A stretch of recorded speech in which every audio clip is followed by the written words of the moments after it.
तो यहाँ भगवान गोपेश्वर बन करके आए और आपने अभी अभी देखा होगा भगवान भूतेश्वर बन कर आए।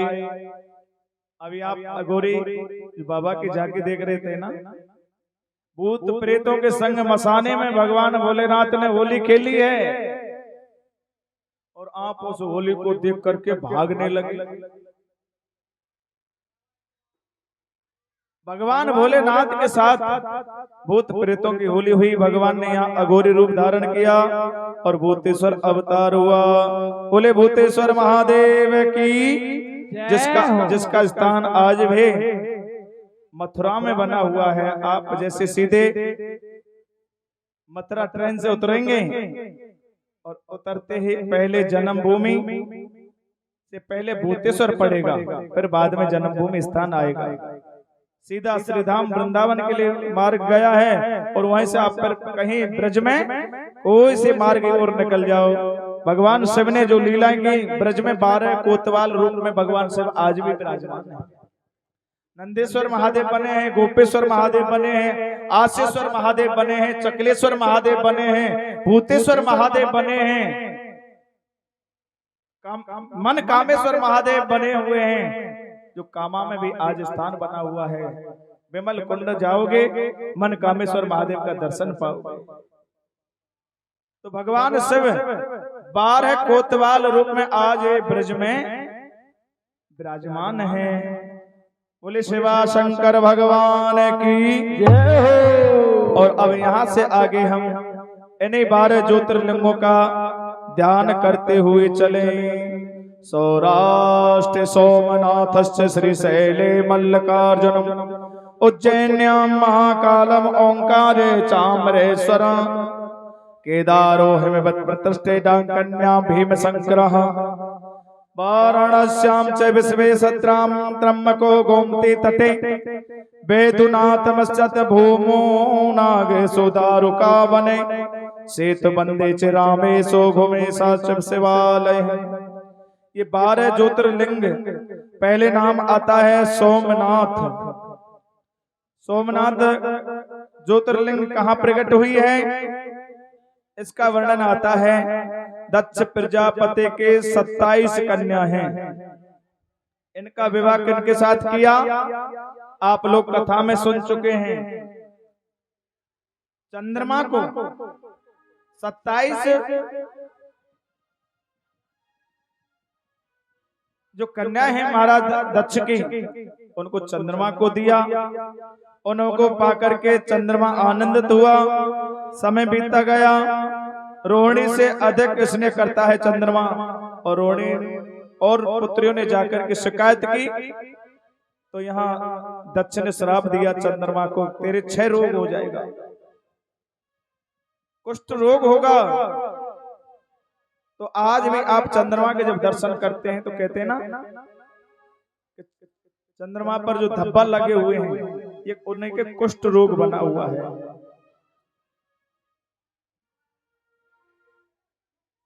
शुभम भावे यदा यस्य शुभम भवति तस्सवे शुभम च यदा भवे कथम तस्या शुभम भवेतः। ये सोमनाथ ज्योतिर्लिंग प्रकट हुई है गुजरात के काठियावाड़ प्रदेश में विराजमान है। और जो जैसा इनका चिंतन करता है ऐसा ही उनको फल प्राप्त होता है। चंद कुंड पास में बना हुआ है, उसमें प्राणी स्नान करते हैं तो उनका जो 6 रोग है वो दूर हो जाता है। चंद्रमा को 6 रोग होने का श्राप मिला था। पूरा हाहाकार मच गया और चंद्र कुंड में जाकर के स्नान कराया गया। उनका जो 6 रोग है सब दूर हुआ। तो आज भी यह ज्योतिर्लिंग यानी सोमनाथ ज्योतिर्लिंग का दर्शन भक्त करता है उनको कभी 6 रोग नहीं होता। और किसी के 6 रोग हो गया है तो गुजरात में काठियावाड़ प्रदेश में चंद्रकुंड में स्नान कराओ, उनके सारे विकार दूर हो जाते हैं। वहीं स्थान बना हुआ है सोमनाथ बहरावल, जहां भगवान के बाण लगा हुआ है। वहीं सोमनाथ ज्योतिर्लिंग प्रकट हुई है। और सभी भक्त आते हैं उनको सोमेश्वर के नाम से जानते हैं। बोले सोमेश्वर महादेव की जय हो। और दूसरी ज्योतिर्लिंग का नाम है माल्लिका अर्जुन।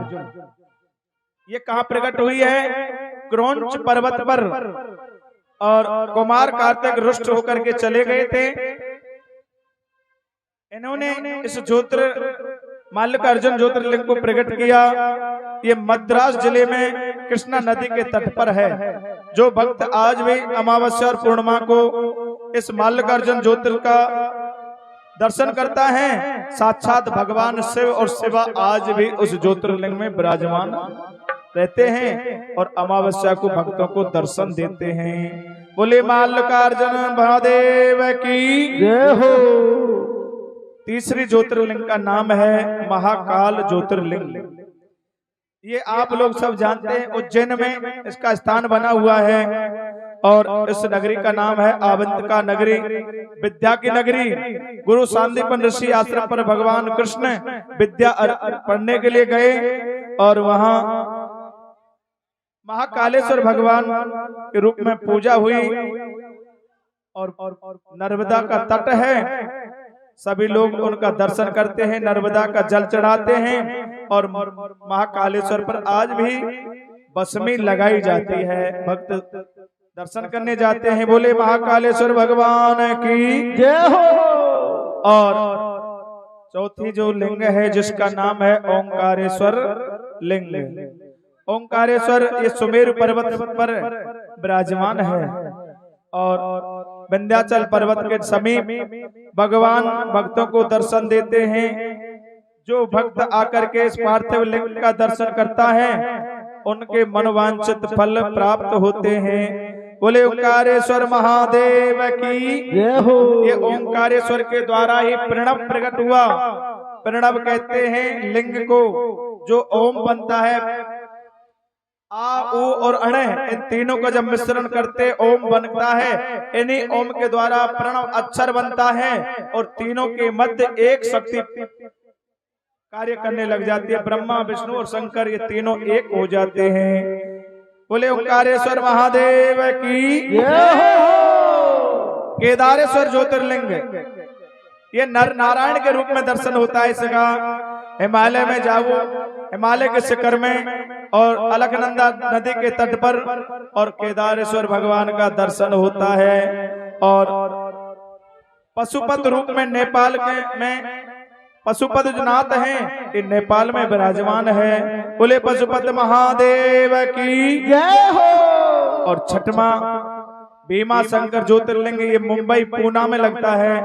यहाँ भीमा नदी तटे पर विराजमान भगवान भीमा शंकर के ज्योतिर्लिंग। एक दिन भीम बोला माता पिता से कि मेरे माता पिता अकेले वन में रहते हैं और जैसे रावण और कुंभकर्ण उनको राम जी ने समाप्त किया था, उन्हीं के द्वारा और पुनः एक राक्षस प्रकट हुआ और उस का नाम रखा करकट और माता का नाम रखा पुष्कशी। उनको समाप्त करने के लिए यहाँ भीम ने एक लिंग का निर्माण किया जिसका नाम रखा भीमा शंकर ज्योतिर्लिंग। बोले भीमा शंकर ज्योतिर्लिंग महादेव की जय हो। विश्वेश्वर नाथ भगवान काशी में विराजमान हैं और इन्होंने अपने लिए ये काशीपुरी का निर्माण किया। ये भगवान शिव का घर है और यहाँ भगवान शिव तप बल रचे प्रपंच विधाता अपने तप के द्वारा और वह सारी सृष्टि का संहार करते हैं। तप से ही सारी सृष्टि का संचार करते हैं, सारी सृष्टि को बनाते हैं और सारी सृष्टि को लेकर लेते हैं।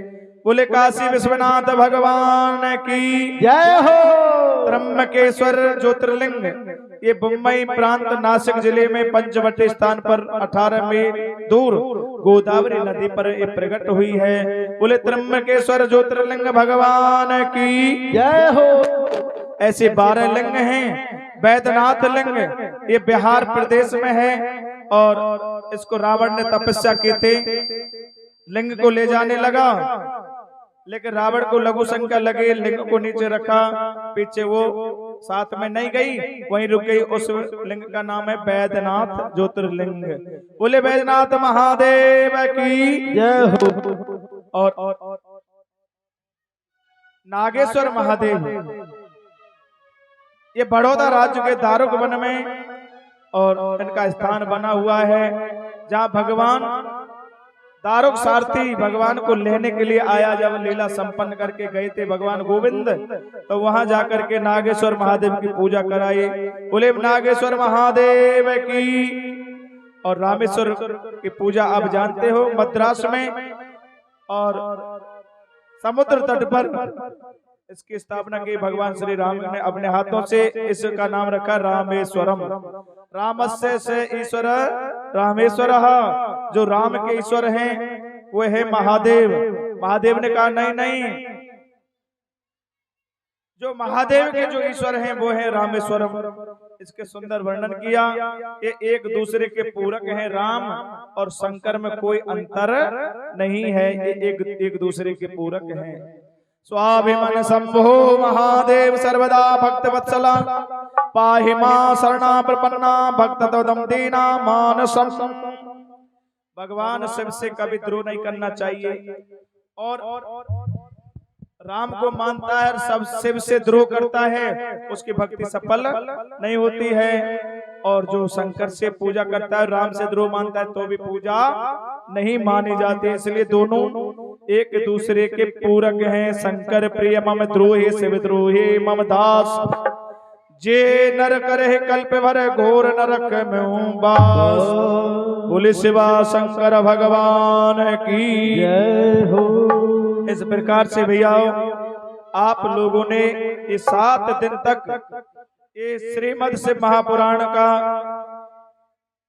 पाठ सुना। आप बड़े पुण्यवान हैं, भाग्यशाली हैं। जैसे देश में बहने वाली नदियों में गंगा श्रेष्ठ है, ऐसे ही श्रीमद् शिव महापुराण भगवान का ये शब्दमय भांगमय स्वरूप